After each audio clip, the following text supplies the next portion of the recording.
জাতীয়তাবাদীতে বিশ্বাসী আজকে যারা দাঁড়িয়ে আছি, আমরা তাকিয়ে আছি এক স্বপ্নদ্রষ্টার দিকে, জনাব তারেক রহমান, আগামীর প্রধানমন্ত্রী। আমরা সবাই বিশ্বাস করি আগামীর প্রধানমন্ত্রী, জি, এই জনাব তারেক রহমানের স্বপ্ন বাস্তবায়ন, বাংলাদেশ জাতীয়তাবাদের স্বপ্ন বাস্তবায়ন। সেই স্বপ্ন বাস্তবায়নে বিশ্বাস করে আমরা কাজ করে যাচ্ছি এবং আমরা জনগণের অধিকার জনগণের হাতে ফিরিয়ে দেওয়ার জন্য কাজ করে যাচ্ছি। কিন্তু আমাদের পথে প্রত্যেকটা ধাপে ধাপে স্তরে স্তরে কাটা হয়ে দাঁড়াচ্ছে এবং জনগণের ভোটের অধিকার থামিয়ে দিতে কাজ করে যাচ্ছে নতুন একটা রাজনৈতিক দল তৈরি হয়েছে, সেই এনসিপি, তরুণদের দল।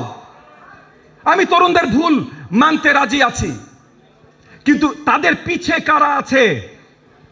কারোর তো ভুল আছে ভাই, একা একা তো সব হচ্ছে না, একা একা তো এনসিপি দাঁড়ায় যাচ্ছে না নির্বাচন কমিশন দখল করতে। যে নির্বাচন কমিশন চাই না, নিজের দলের নিবন্ধন নাই, সে নির্বাচন কমিশন নিয়ে কথা বলে। জাতীয় নির্বাচন আগে হবে না লোকাল নির্বাচন আগে হবে সেই নিয়ে কথা বলে। নির্বাচন বানান করতে এখনো তারা সবাই ভালোভাবে শিখে নাই। সবার আগের অধিকার আমাদের ভোটের অধিকার।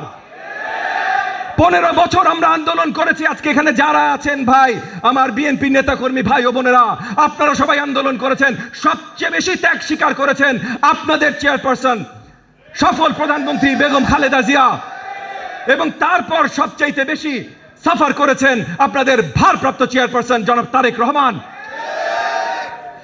যেই অধিকারের জন্য আপনারা আমরা সবাই রাজপথে ছিলাম, সাফার করেছি, গুলি খেয়েছি, অত্যাচারিত হয়েছি, আজকে সেই অধিকার আবার নতুন কিছু ছেলে পেলে এসে লুণ্ঠন করতে চায়। আমরা কি হইতে দিব?